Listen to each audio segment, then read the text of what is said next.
India just secured their second consecutive win of the Women's T20 World Cup, putting up a massive 200-plus run total on a global stage. A 200-run innings at this level moves too fast for luck. While a highlight reel makes T20 look like a series of random, high-velocity collisions, scoring at this volume is the result of specific tactical choices. To reliably cross that 200-run threshold, a team has to replace the uncertainty of power hitting with a repeatable method. Against the Netherlands, India leaned on a three-dimensional blueprint: adaptable top-order footwork, a high-frequency strike rotation engine, and a defensive squeeze that gave the Dutch zero room to breathe. To understand this landslide victory, we have to look past the boundary count and dissect the specific tactical pillars that dictated the match. The opening partnership succeeded by using two diametrically opposed styles of play. By refusing to settle into a single rhythm, they prevented the Dutch bowlers from ever finding a consistent line or length. Shafali Verma played as the anchor, intentionally sitting back on her back foot. By waiting for the delivery, she was able to punch the ball through the cover boundaries with enough precision to secure her half-century. At the other end, Smriti Mandhana played as the disruptor.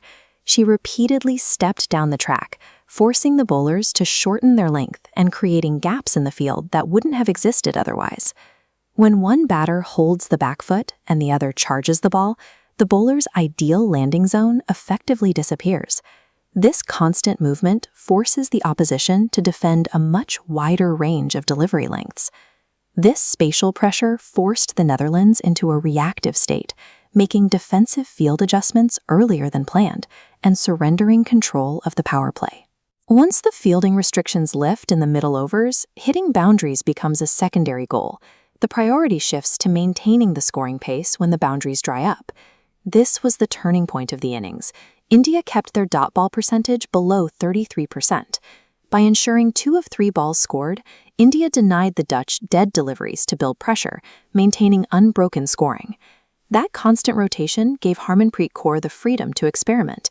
She was able to move outside the off stump and manipulate the field placements without the fear of falling behind the required rate. Richa Ghosh then leveraged that momentum against an exhausted attack. She used flat bat power to drive slower 65 km/h deliveries straight through the line, pushing the score past 200. The 200-run fortress was built on this foundation of relentless pacing and efficient rotation, not just the final boundaries.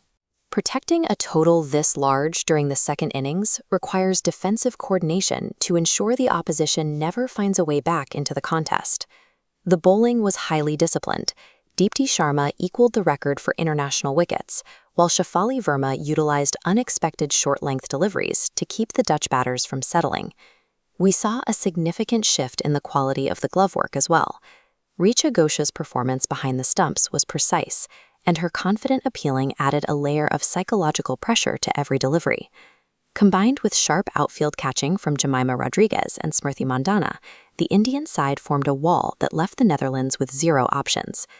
Between the varied bowling lengths and the reliable wicket-keeping, India created a situation where every Dutch mistake was immediately punished. This victory wasn't the result of a single player having a lucky day. It was a performance where 3 tactical phases worked in sequence, with each pillar supporting the others. This version of the Indian squad functions as a unit, where individual roles are clearly defined and coordinated toward a single objective.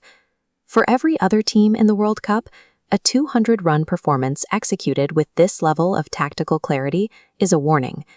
India has demonstrated that they possess a repeatable blueprint for controlling a match from the first ball to the last.